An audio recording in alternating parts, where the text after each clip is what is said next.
and we just got so tired after a while, and we felt like we didn't even have time to practice anything new, like by the next weekend, you know?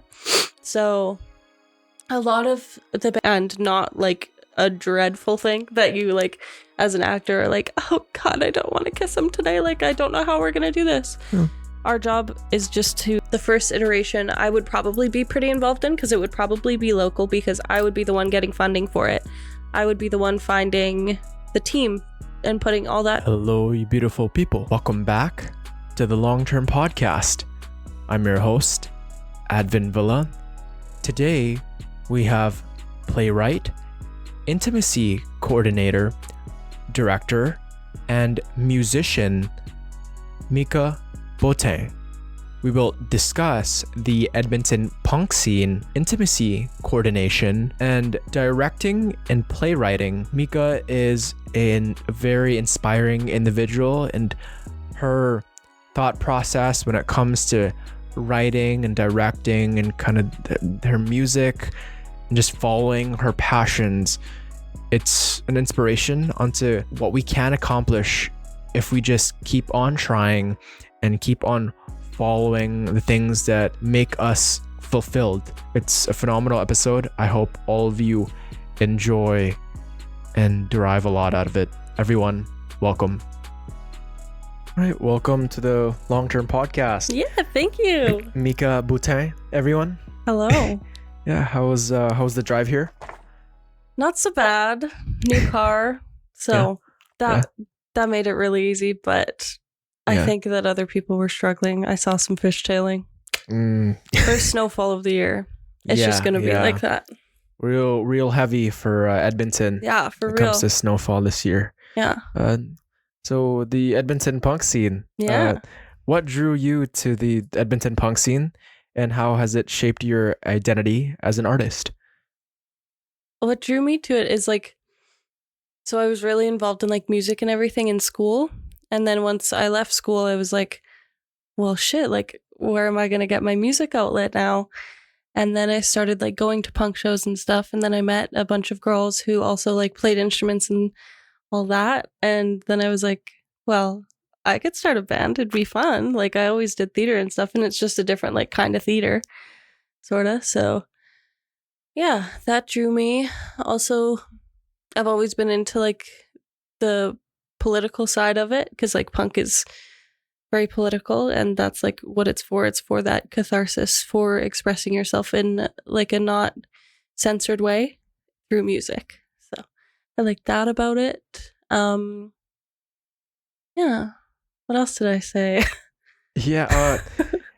When you say there's a message attached to it, kind of against something or for something. Yeah. How did the punk scene develop in the first place?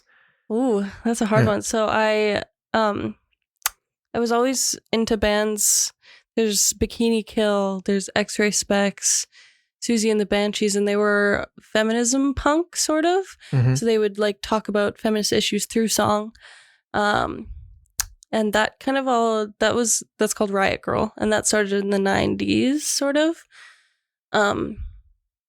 It was also attached to a zine. Do you know zines? I don't. Yeah, it's like sort of like newsletters slash like a community through these little zines. So they're like basically mini magazines that like have a bunch of people's like poetry, artwork, different messages that they want to send out, and they just send them out to all these people. And then Bikini Kill started because of that zine called, I think it was called Riot Girl, and that's where the name for the music genre came from, was from that zine. So, but yeah, I think punk itself started in like the 70s in Britain or something, but I don't know like too much about the history, so I don't want to like claim to be the expert on punk historical facts. You know? I know for me, when I think of punk, I think Blink 182. Yeah. Right? Is that an accurate representation of? Yeah, that's definitely like one subsect, because like punk is so many. It's not really definable. It's kind of whatever you want it to be, which is really cool. So like there's all these different sounds that punk can have. Like there's a lot of girl punk that's like just chill and slow, and then there's some riot grrrl that's like you can't even keep up with, and it's so loud and all that kind of stuff. So it's something that is different for everybody, and everybody kind of has a different definition for punk.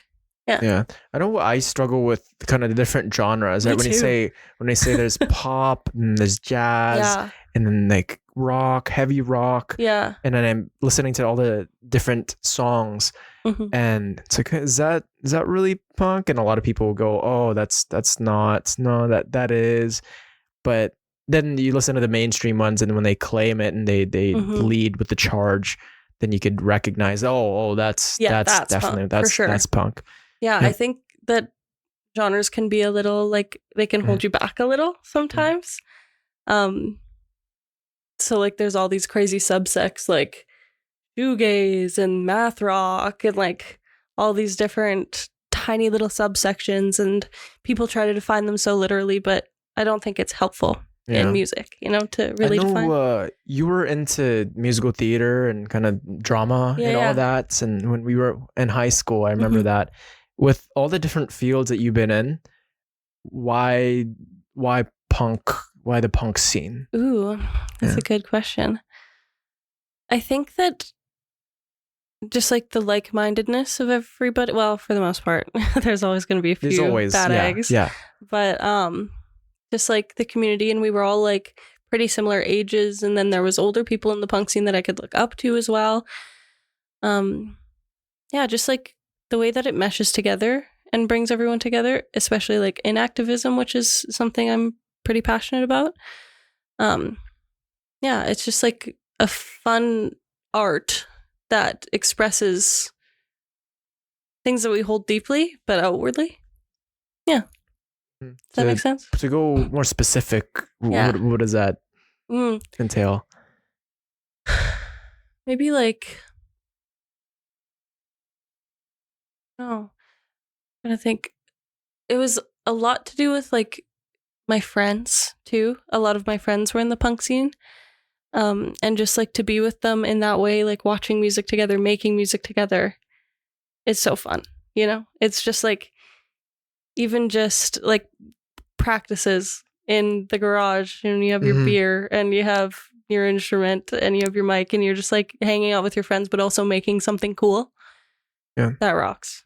It's fascinating with the subset of people that get attracted to a certain field, right? Like maybe you'll like pop, but then the people within that genre don't necessarily click with your values, which it seems that you've explored all these different fields, but you found that punk just resonated with you, and the people in it, they hold kind of the same values. Yeah, totally. And that's what I always suggest to people who don't have that sense of community is just keep trying to find new things. Just try, and eventually you will find your people. Yeah, totally. Yeah, because it's the world right now. It seems that we're really interconnected, but there's also a lot of loneliness. There's a lot of isolation that people feel, whether it be that from COVID or just all they do is just go on their phones.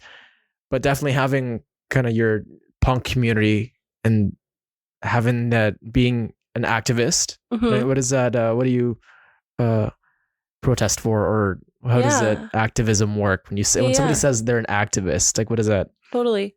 It's just about showing up for communities that you may or may not be a part of, and pretty much like adding to the numbers to get your voice heard, because like 1,000 people yelling is going to be a lot louder than one person yelling, like for what they believe in.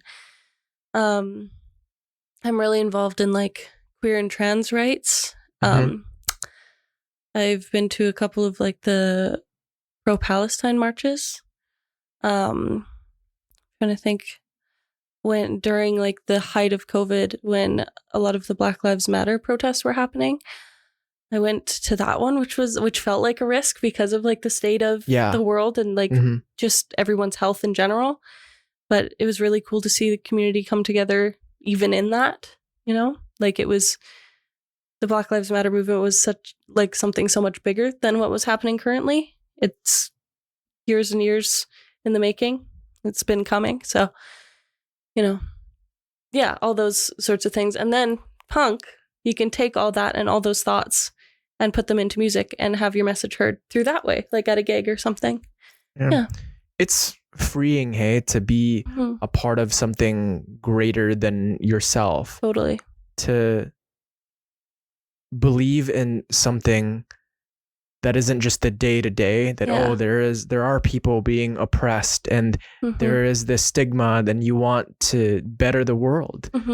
And yeah, a lot of people lack that. Yeah. And yeah, there's definitely some power to marching with other people who feel that this world needs to be better.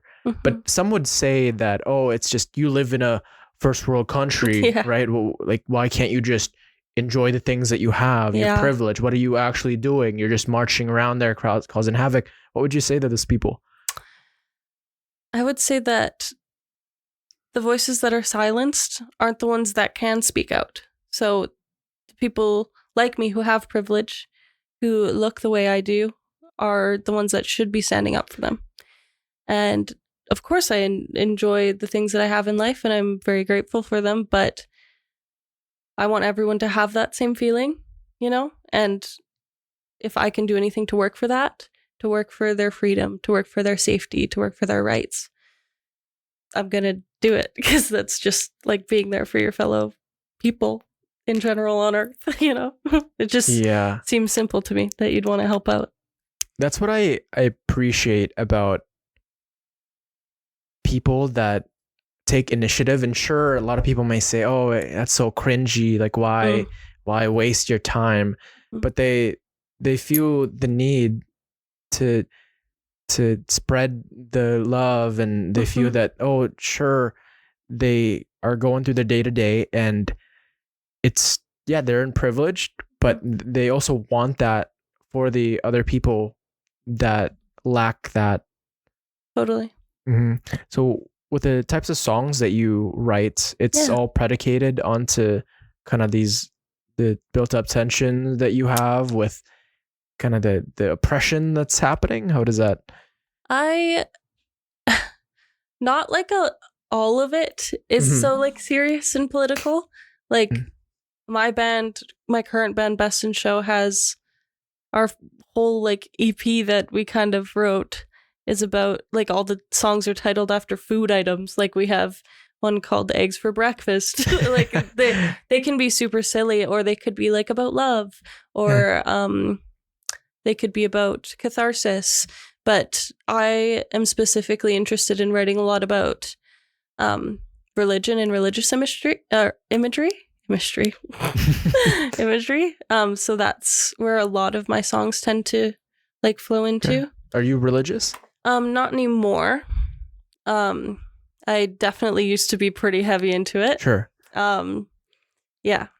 If you don't mind, why? Yeah, if you don't mind why answering. Not? Yeah, why? Yeah. Why the switch? Well, the church that I was going to, I was like so heavily involved in, and like my whole community was there. That's where all my friends were, and all that. But then I started dating my first girlfriend. Sure. And then the higher ups at the church found out, and they said that I couldn't lead worship anymore, that I couldn't work in kids' church, that I couldn't do X, Y, and Z. And what? Because of who I was with. And so it kind of like, I was also like 17, like I was little, like, you know, that it was a lot to hear. And your entire community is it's within, like ripped out from under me, sort of. Yeah. You know? And so like, and then since the higher ups heard, like everybody kind of heard.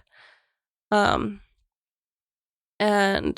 so like everybody kind of started treating me differently, like kind of started treading lightly, all that kind of stuff. And it just got really weird, and I didn't feel super welcome there anymore.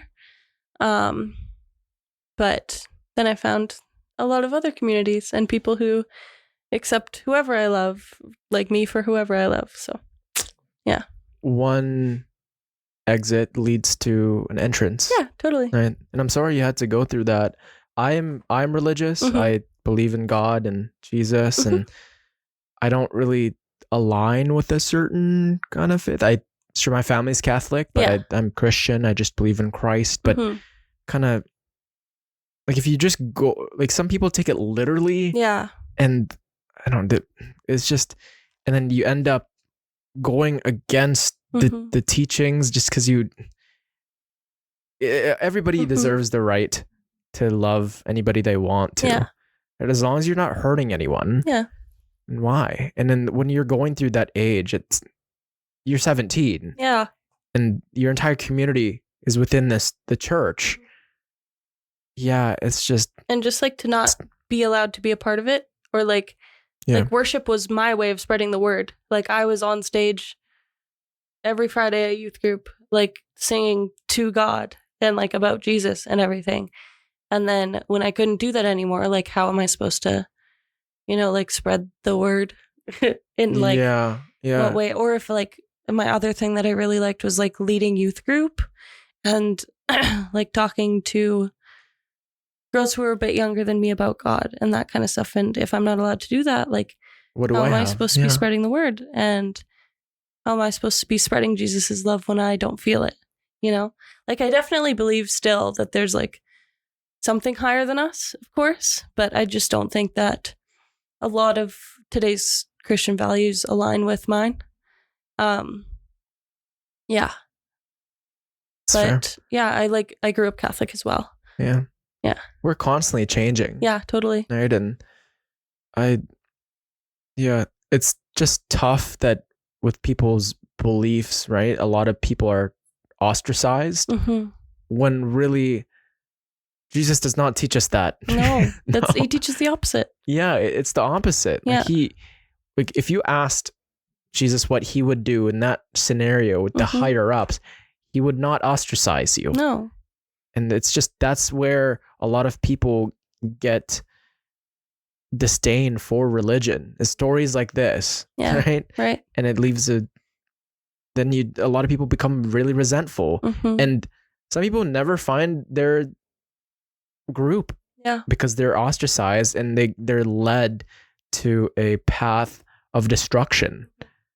And I'm thank goodness that you did find this scene. Yeah. Now totally. you're better than ever. Oh yeah. Yeah. Let's go. How would you describe the current state of the punk scene at Edmonton compared to when you first got involved? Yeah, this is a really good question. When I thought about this, I thought to the first time that I kind of went to like a house show, like a punk house show. And it was like pretty much right after COVID. And there were all these new bands springing up out of nowhere because nobody had this community, this punk scene.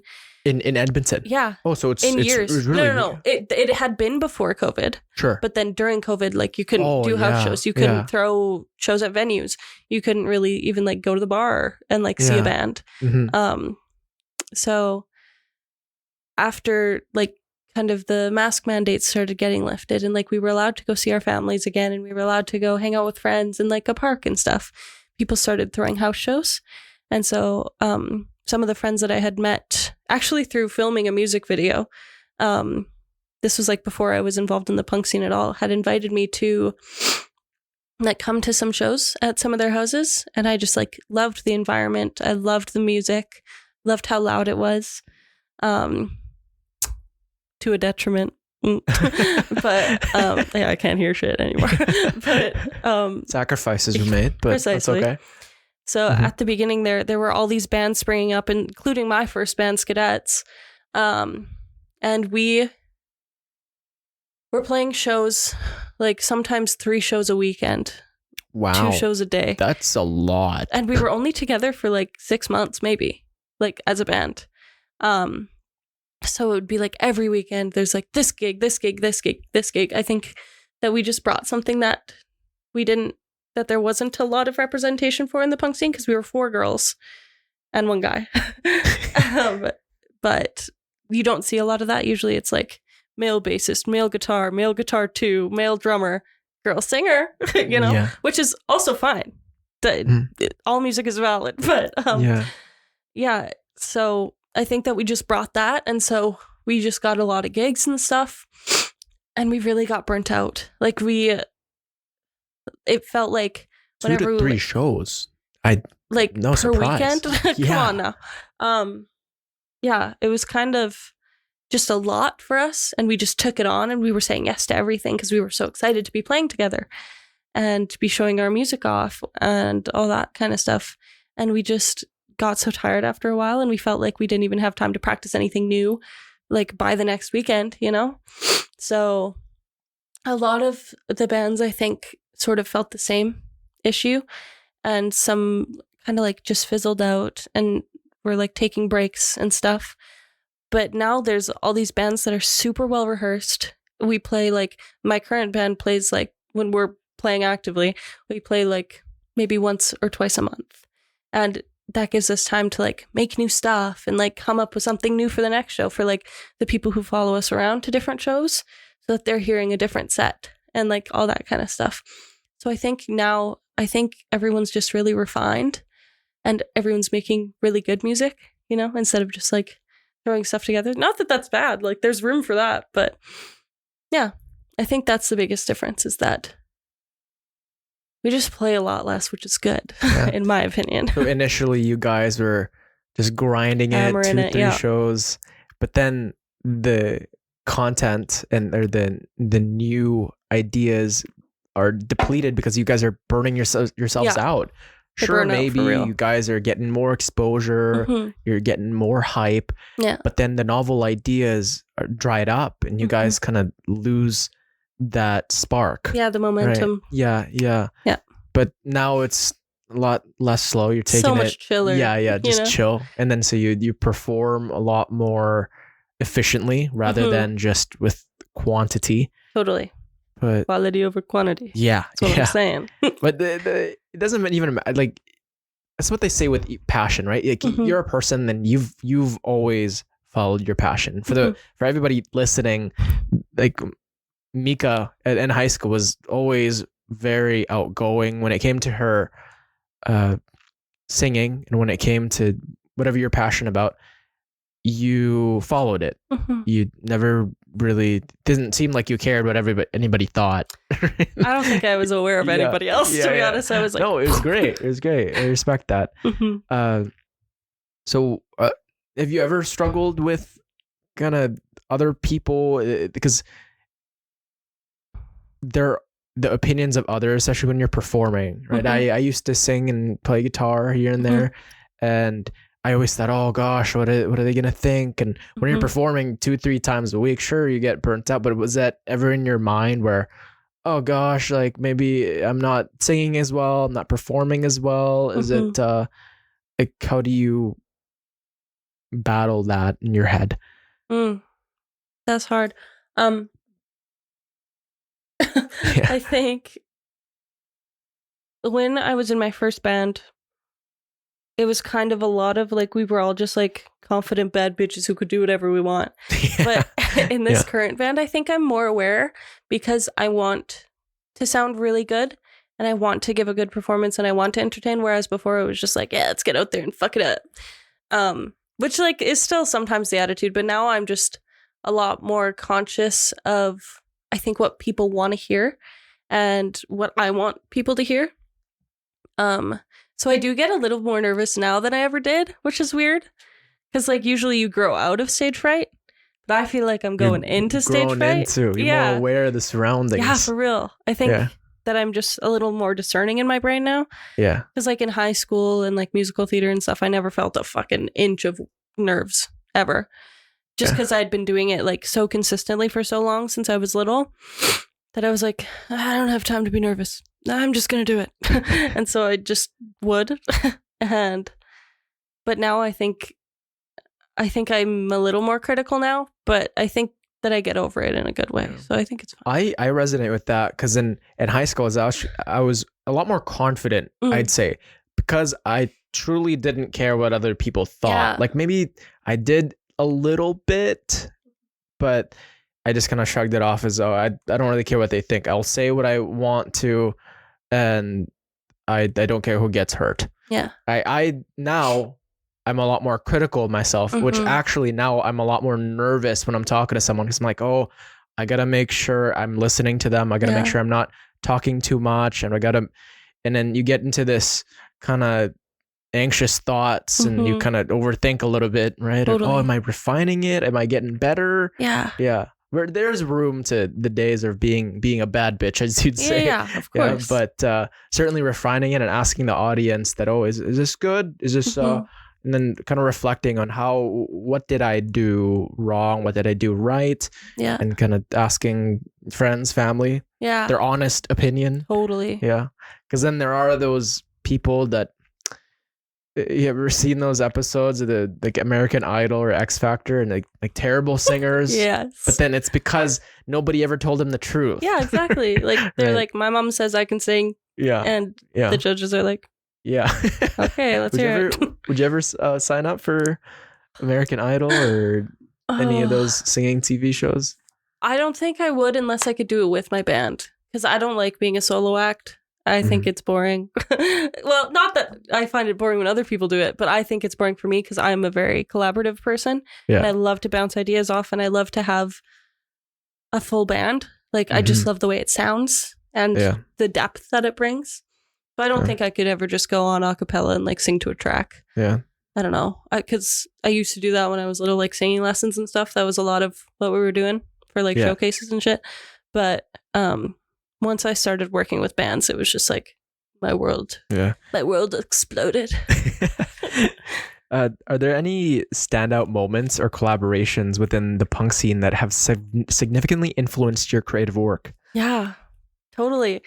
There's so many bands in Edmonton that are so inspiring. And whenever I see them, I'm like in awe. Like my friend Madden has a band called Mad John and Co. And every time I hear any of their music, I'm like, this creates a whole different world that I can go to. And it's just so beautiful and so smart. Like the way that Madden's mind works consistently amazes me.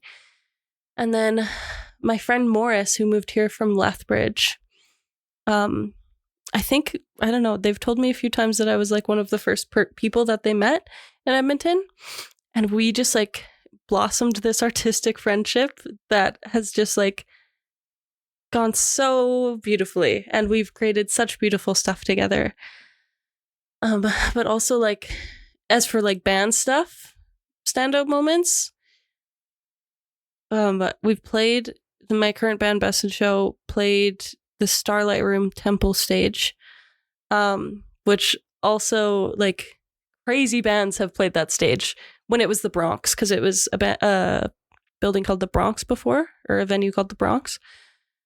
But when it was the Bronx, like Nirvana played it, Green Day played it, Marianas Trench played it, Feist. I actually recognize all those bands. Yeah, right? Yeah.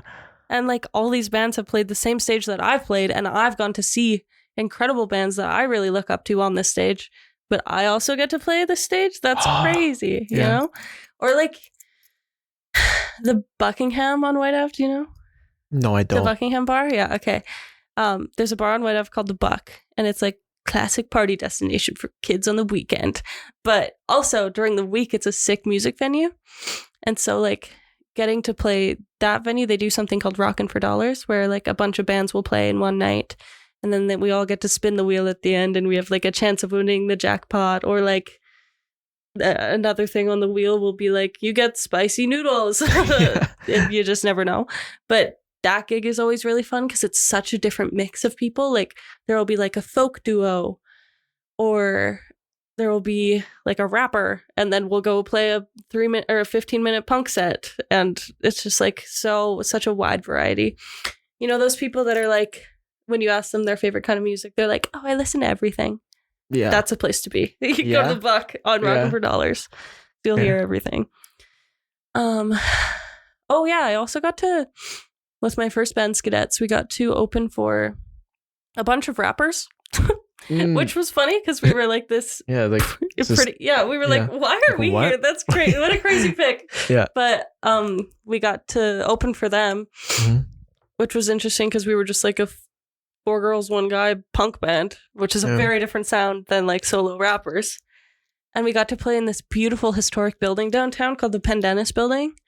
And it was just like this huge open concept, like concrete building.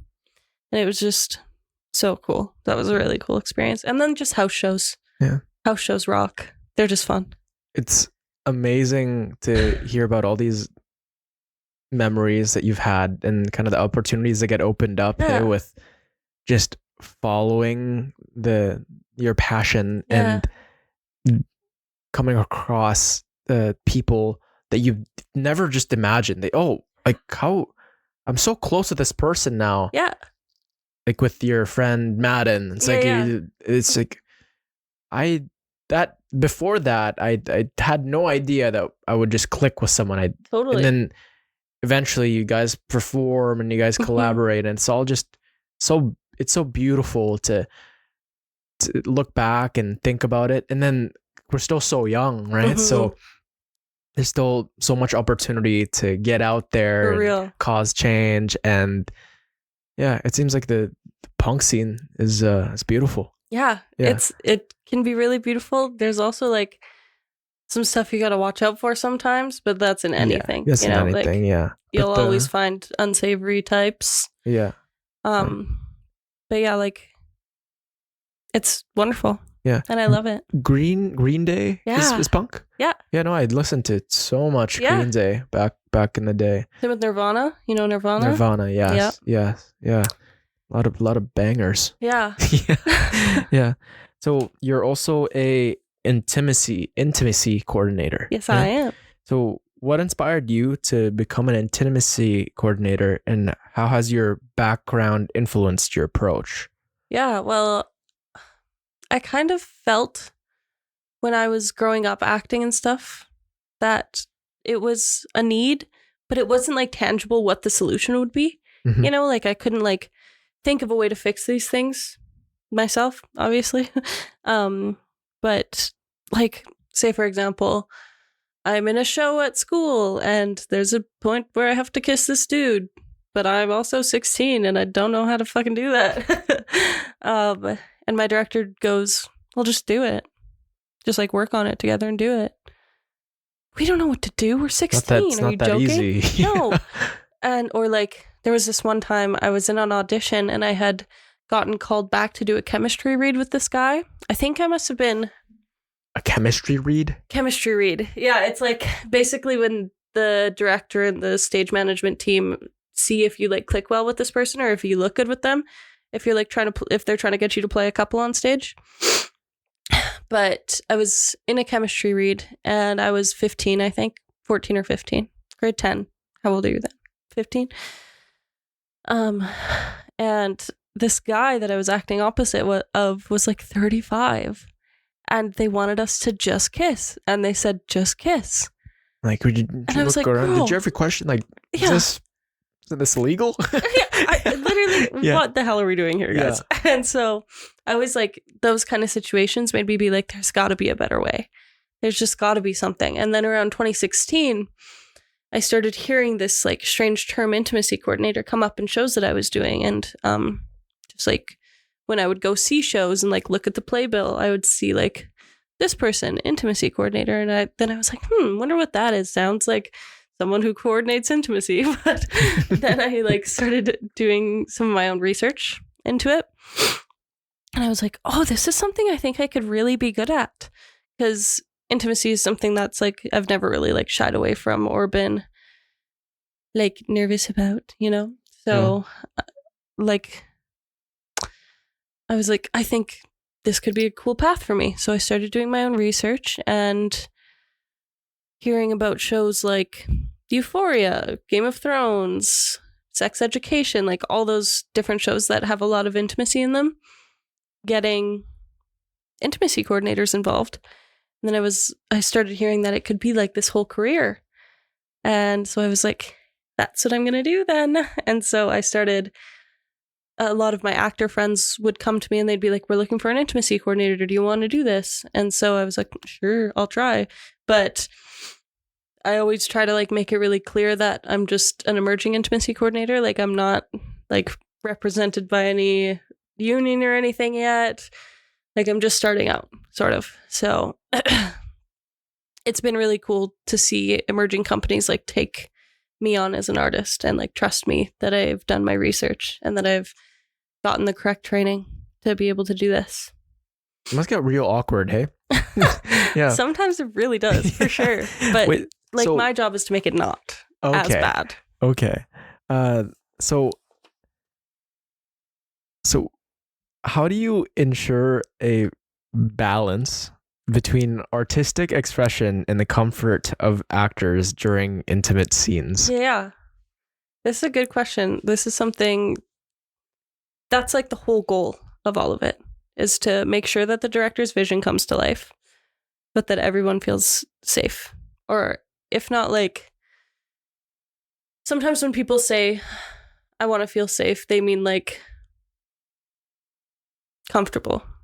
Because it's never really going to be super comfortable, but we work our hardest to make it doable and not like a dreadful thing that you like as an actor are like, oh God, I don't want to kiss him today. Like, I don't know how we're going to do this.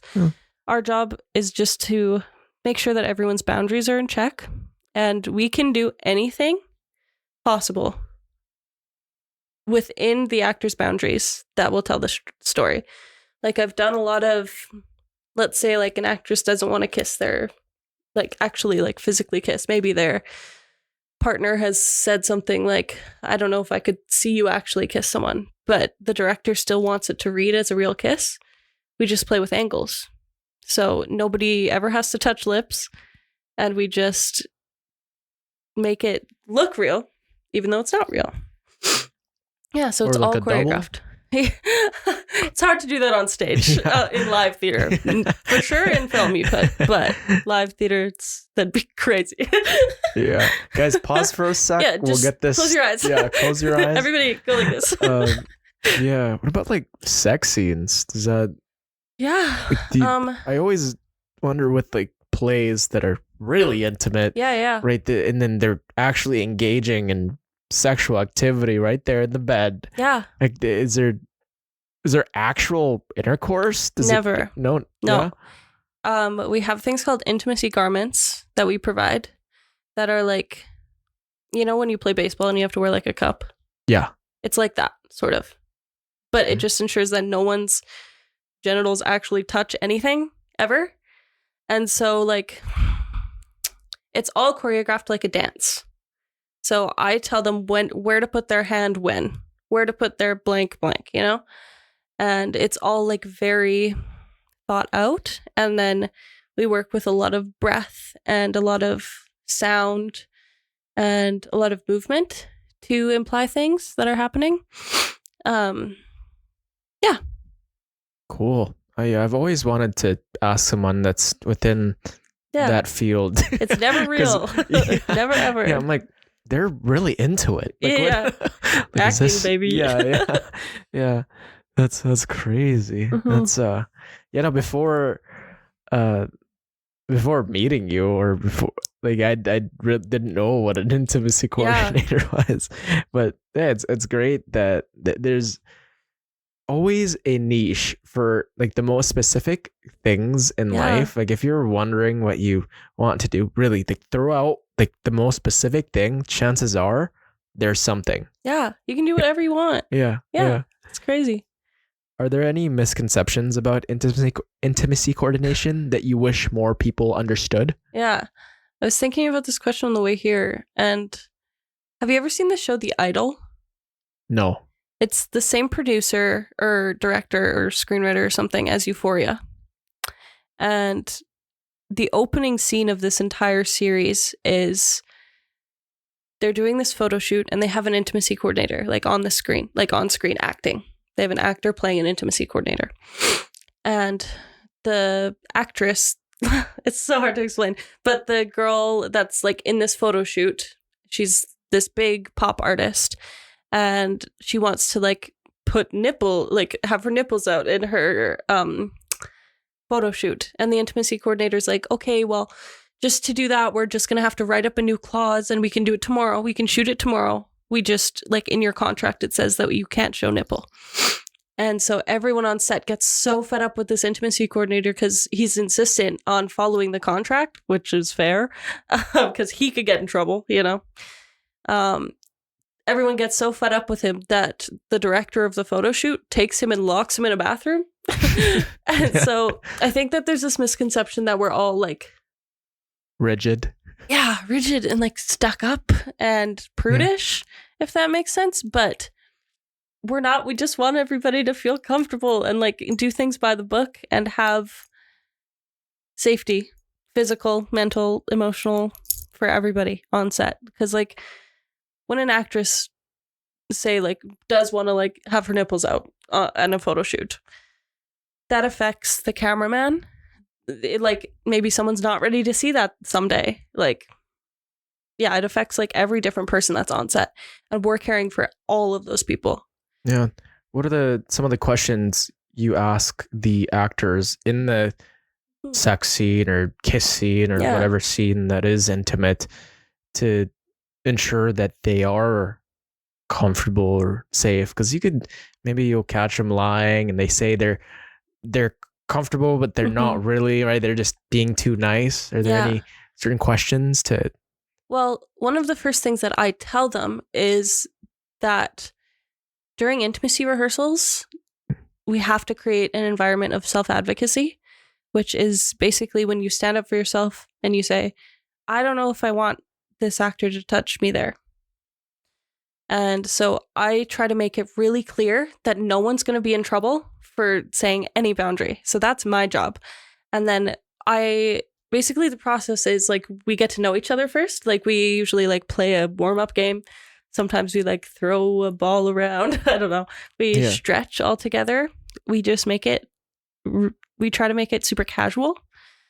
Even though it isn't a casual thing, you know.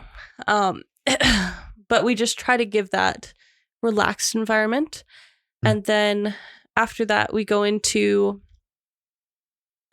we do body mapping. And that's something where I'll get the actors to go get together and just talk to each other about where they are or aren't comfortable being touched. And I can give them the vocabulary for that. Like usually I tell people if they want to do like red light, green light, they can be like, my shoulders are a green light, but my ass is a red light. Like I don't want that. So that's like one of the vocabularies that I give them. Or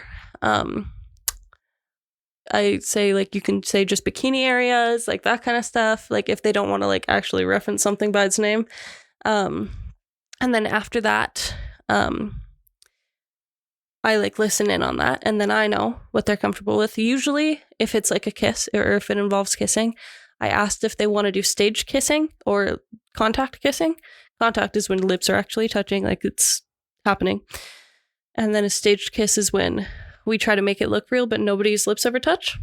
And then I make them show me the scene as it is already with no intimacy involved. Usually I make them high five when the intimacy is supposed to happen, just so that I can see where they start and where they need to end up. Excuse me. And where I need to like bring them through to get to their ending place and to tell their story. Yeah. And then we go into blocking it. An extensive process. It is really extensive. But what if the actor, actress, or two actors, what if they're adamant of not doing the scene, but it's within the script and it would totally kill the story? Because in certain storylines, like if you have like a show about 50 Shades of Grey, you don't want to, but then again, there's like an actor and you kind of signed up for it and you know what you're getting into. Do you get, sometimes actors get into it and then they change their mind, or how does that work? Then do you have to fire them? How does that? I don't think that anyone would ever fire someone for doing that. But I think that if that were to happen, then the proper steps beforehand wouldn't have taken place. Because when you sign up for an audition, usually the audition clause will say, this role requires intimacy. Are you comfortable with that? And you'll check the yes box, you'll check the no box, you'll check the we'll see box, you know? And so then the person who's casting the show will take that into account and be like, well, this character does need to do intimacy. I need someone who has checked the yes box. And then we always check in like throughout the process and like see if those boundaries have changed or anything. But yeah, so like usually that doesn't happen because of the steps that were taken ahead of time. And in the audition room too, usually the stage manager will ask them if they're comfortable with intimacy. Cool. Yeah. And do you only do live plays for intimacy coordinating, or do you also do movies, shows? I will eventually get into doing screen stuff, like movies and shows, but I have pretty much only ever done staged, like theater intimacy, like for live audiences on a stage. I think the first time I ever did it was for a music video. But it wasn't intense, and I was quite young and just like starting. So yeah, I did it for a music video once, which was interesting, but there was no like kissing. It was just like touching and stuff. Yeah. You mentioned that it was never difficult for you to get up on stage and just, I mean, except other than that older guy. Yeah. Yeah. What separates a person that is fully comfortable with the intimacy versus a person that isn't? Is it their mindset, or is it maybe they're just neurotic? Yeah.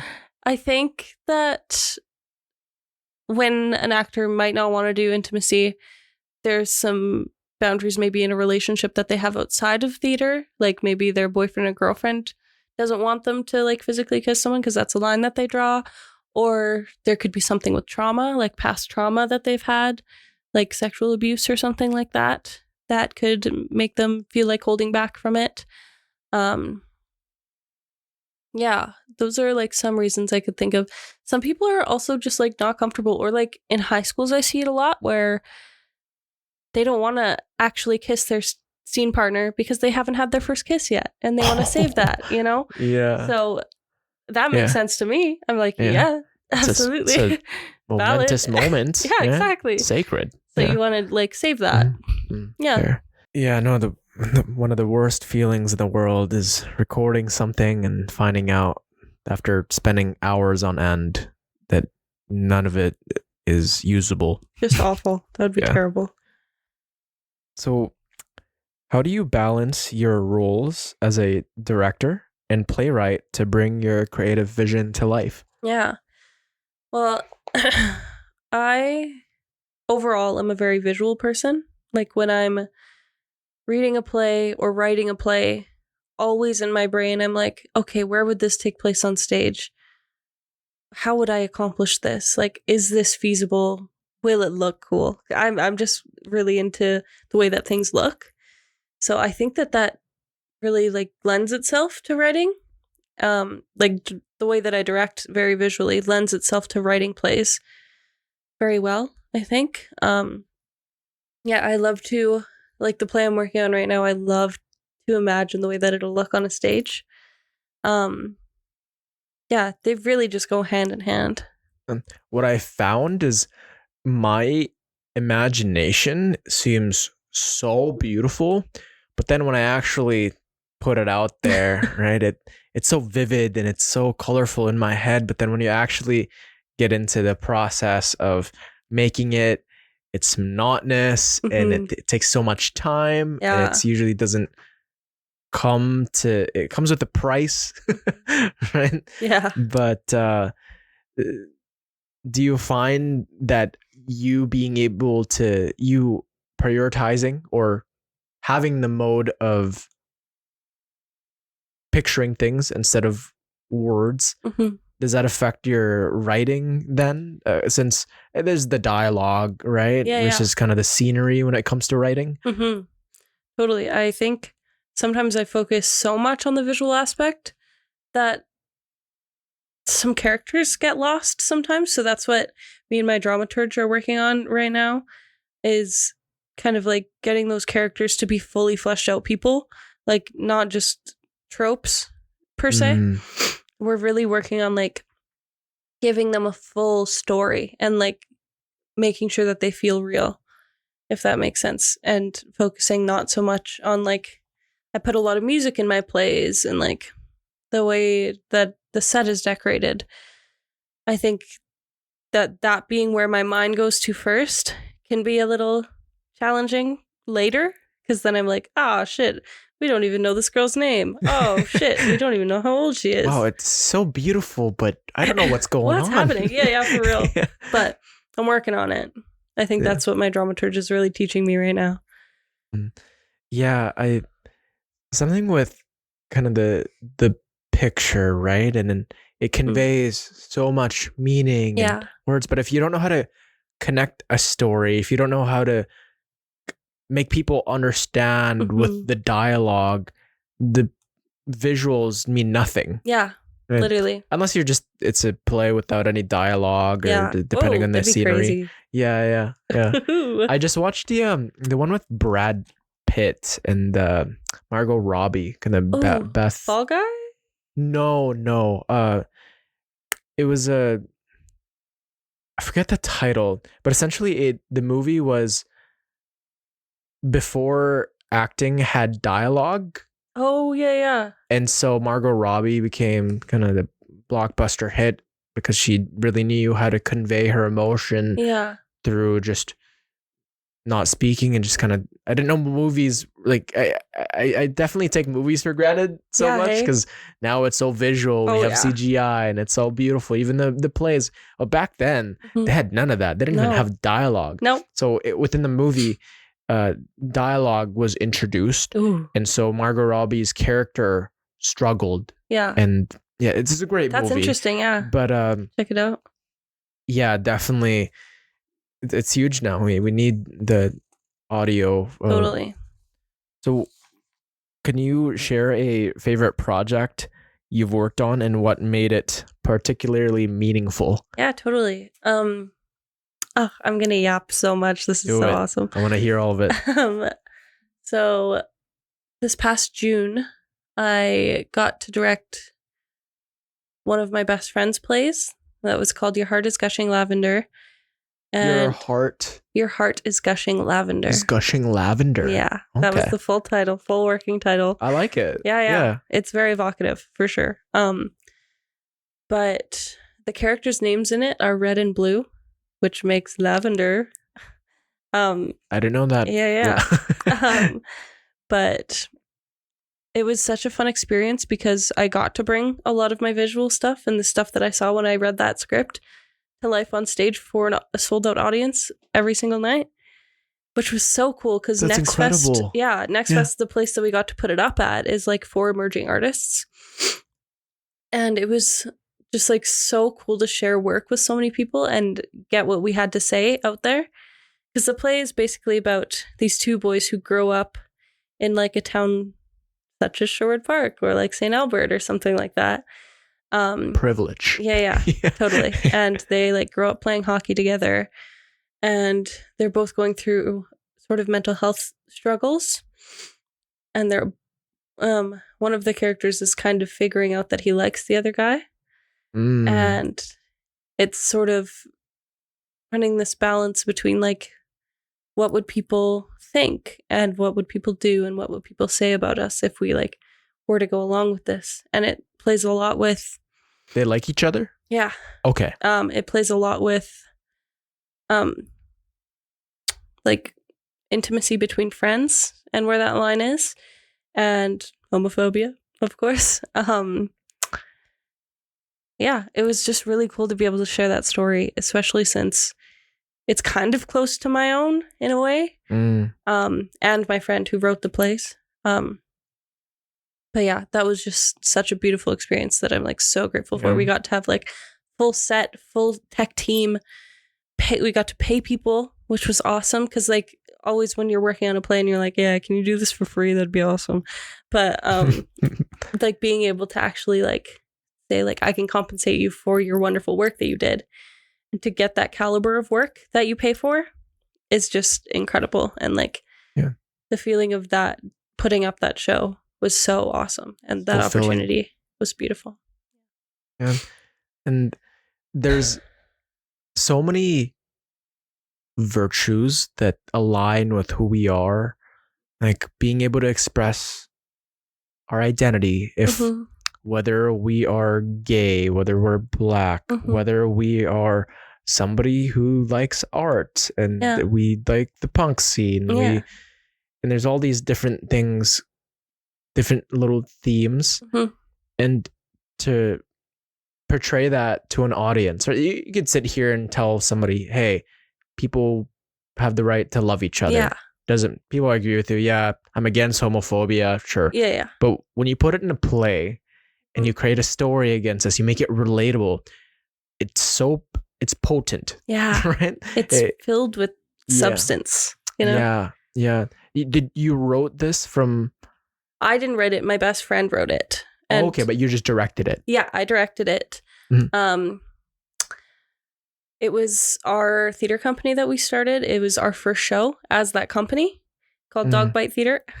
Right. So yeah, it was just really cool to have that, such a beautiful and well-rounded show as our Yeah. first show, That's, like out there. yeah. Yeah. Good for you guys. Yeah. Isn't directors though? I always think like, can't the person that writes the play, aren't they the most credible person to be directing? I always thought about that. I'm like, why is the author of a book not the director? You know, they're the ones who had the true vision. Yeah. Can you explain that? Totally. Yeah, that's a really good question.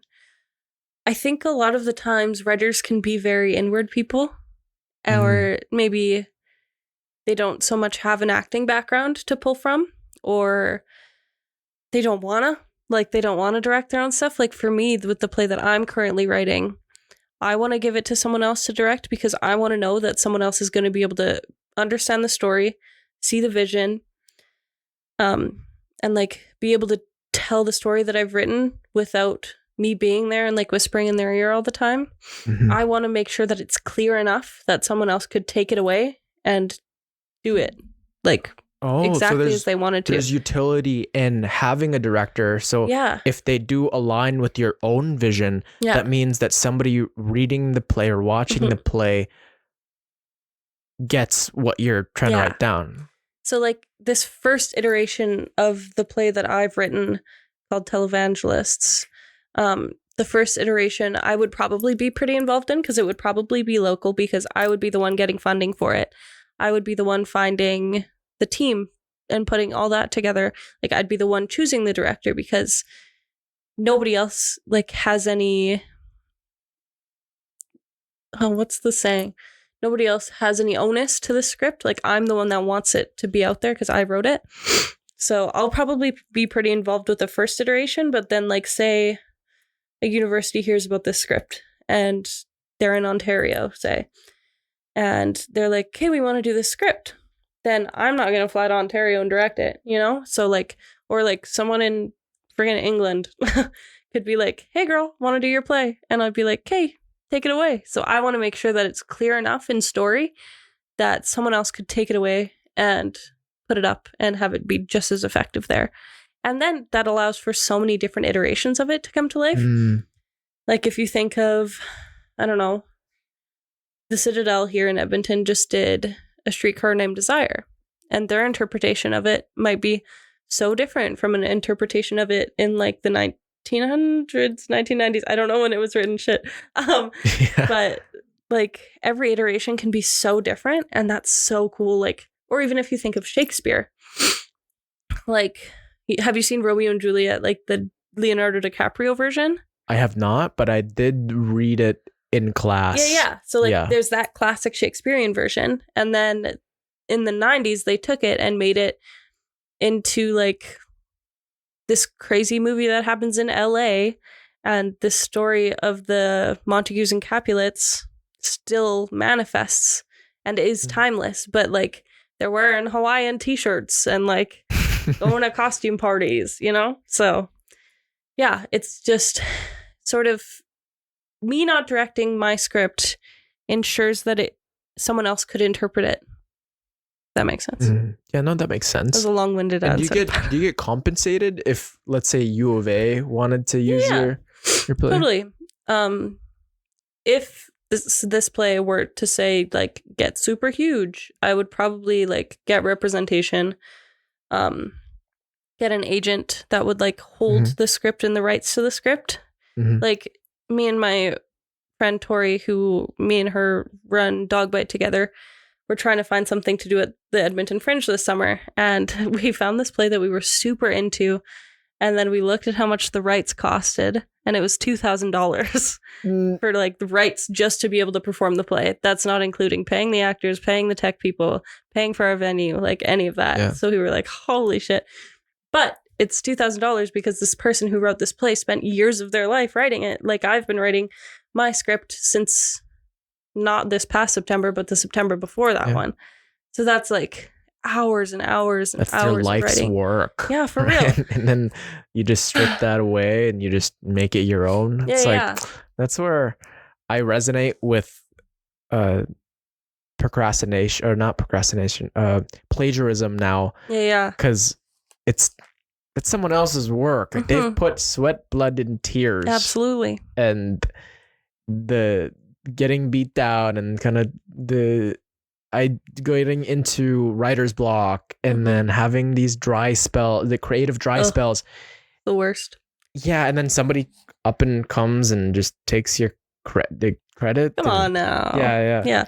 But like, say another way that I could get paid for it is like it got a reading. So like actors sat down with the script and read it out in front of an audience at 2 different places this past year. And the one time I got paid like $100, which is like, let's go. Because like I'm still emerging. This is my first full-length play. So it was really cool to like see that first bit of like compensation for my work. I was like, oh wow, I could actually do this, you know? Yeah, you give that glimpse of, oh, maybe I'm doing, after so many years of not making any money out of my passion, now it's actually coming to fruition. Yeah, totally. Yeah, you get that hit of hope. Right? Like, how do you approach telling stories that push boundaries or explore uncomfortable truths? Yeah, we definitely, like, as a director, I approach it very delicately, sort of keeping in mind what people are going to walk out of the theater thinking about, what message people are going to be telling their friends about. Like, you got to go see this play. It's got this, this, and this. I don't want them to like get the wrong impression of what we're trying to say. Like, Televangelists there's a scene where this girl like gets sexually and like physically assaulted in a bathroom. And I think a way to accomplish that's not so in your face and like could be triggering for people to see is make it vague. That's why I wrote it happening in the bathroom, because then we don't have to watch her go through that, because then it's not so delicate. Not that I want to make it delicate and like water down what I'm saying, but I want to trust my audience and trust that when they see her friend carry her out of the bathroom bruised up, broken arm, that kind of stuff, that they'll be like, oh, okay, I can figure out what probably happened. Or when they see the guy take her in there, they probably are going to get the feeling, oh, this is probably what's going to happen. I want to trust that my audience is smart enough to be able to be like, to be able to infer things. And I think that's why I love nuance so much. Like in a movie when, I don't know, say the last shot that you saw of a character was someone looming over them like this. And then the next shot you saw of them, they had a black eye. You can probably infer that they got punched in the face, but you never had to see that, you know? And I don't think it's necessary to show everything all the time. Yeah, I think that's how I try to approach things. But there's also a lot of validity to showing things pretty graphically. Like in my play, spoiler alert, the end is them, they basically like cannibalize the guys who did bad shit to them. Oh, really? Kind of like have you ever seen Dexter? Yeah. Yeah, It's yeah, it's like like, a what's it called? Like Starts a with a V. Vigilante justice. vigilante. Yeah. Yeah. So they do that, and the audience sees everything happen. Like we Yeah. see their guts getting ripped out. But that's always kind of like, we always want revenge. Hey, that's just Totally. That's what the play's about. It's about revenge. Yeah, it's just ingrained in us. Yeah. Now, do they leave that? Does it end with them being fulfilled with revenge? Yeah. Yeah. Or is it like empty? Yeah. I think.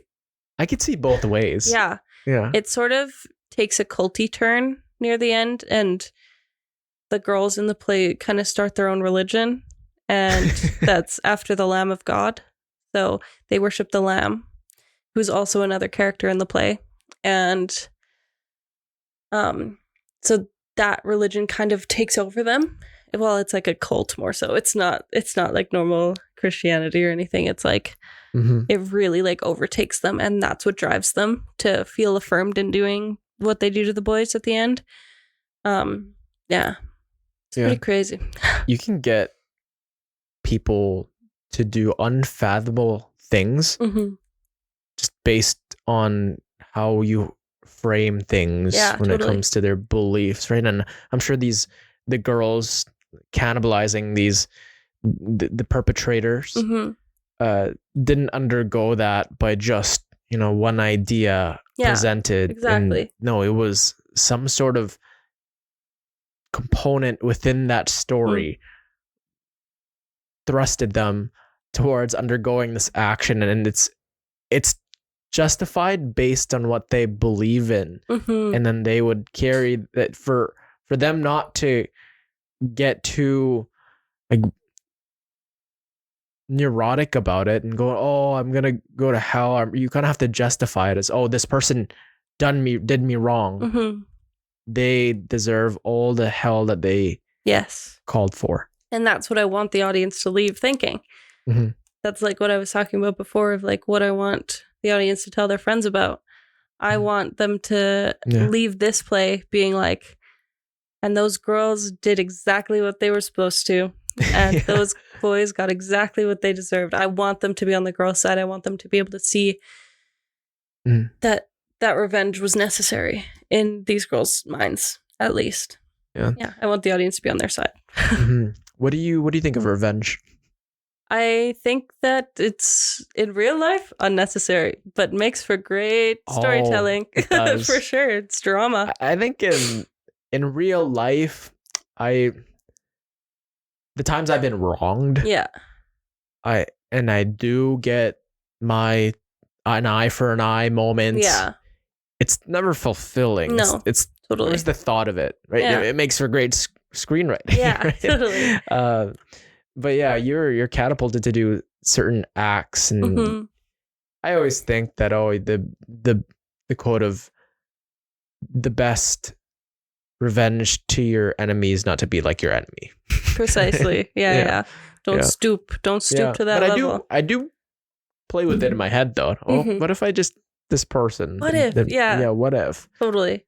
But yeah, with your playwriting and directing, which one are you more passionate about, or which one are you more keen on doing? That's hard. I think I think I feel more comfortable directing because I've done it a lot more. But I've also been writing like poetry and stories since I was like a baby, and like I've always loved the way that words can shape something and tell a specific story. So it's a double-edged sword because I think that they're also so intertwined. But I think I like directing also because I don't have to be self-conscious that those are my words.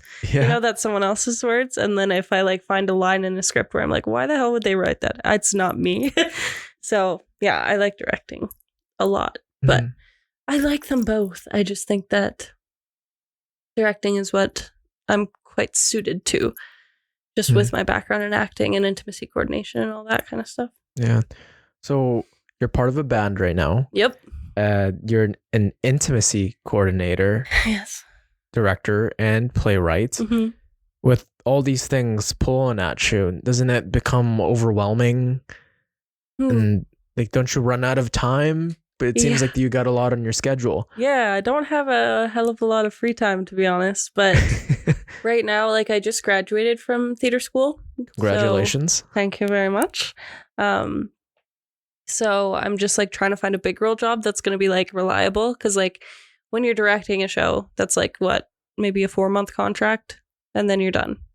Mm-hmm. So there's never like that guarantee of the next job. So I'm trying to find like something in theater right now that's like a solid job where I could quit my part-time jobs, of which I have multiple, and just do that, and then direct and intimacy coordinate on the side.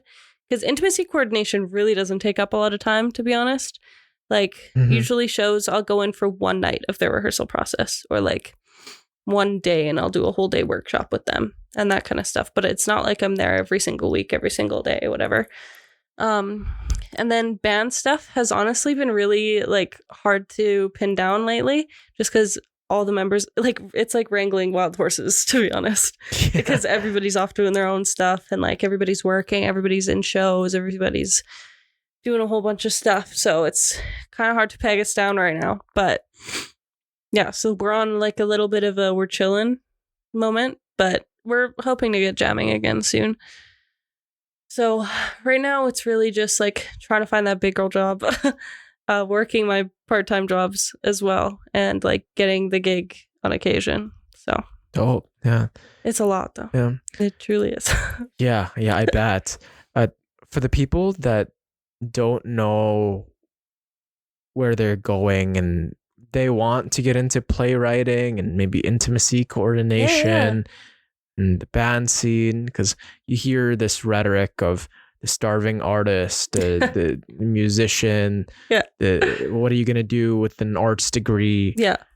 And it's daunting because you lack of stability. What would you say to that person that really wants to, but... Yeah, I'd say just like try it out. There's so many free training opportunities, or if not free, like pay what you can.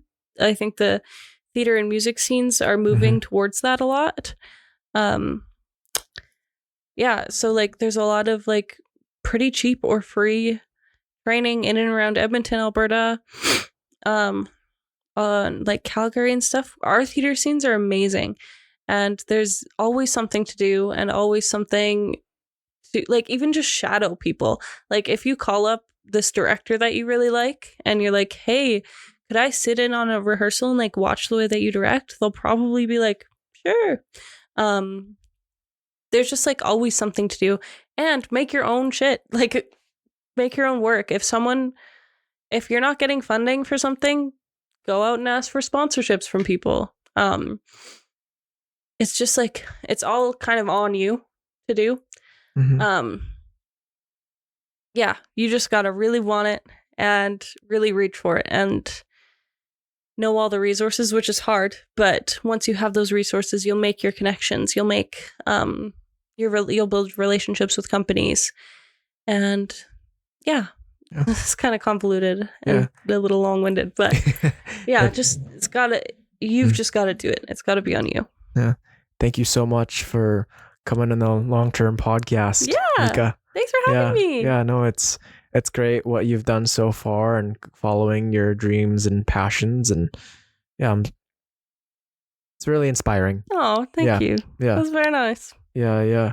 For the people that want to get in contact with you and for the different projects, where can they find you? Yeah, I do. I'm on my Instagram a lot. It's Mika Boo, spelled MIKAB0U. So yeah, I'm on there a lot. Or you can follow Dogbite Theater Co. That's my theater company. You can follow Best in Show Band if you wanna. I might be making an intimacy coordination Instagram account. That's like a portfolio. You should. I'd be interested in that. Yeah. So I might do that. I don't know what it's called because it's not. It doesn't exist yet. But yeah, mostly that. Or if you want to listen to a song I have out, there's a song by Morris and Mika. That's me on Spotify and like Apple Music and all that, called Turbo Hearse, that you could check out if you want to see what we do. But yeah, come to a gig or something. I don't know. Cool. Yeah. And for all of you listening and watching. There is a place for you in this chaotic world. Never lose hope, strengthen your faith, and keep it long term. Mika Boutin, everyone. Peace.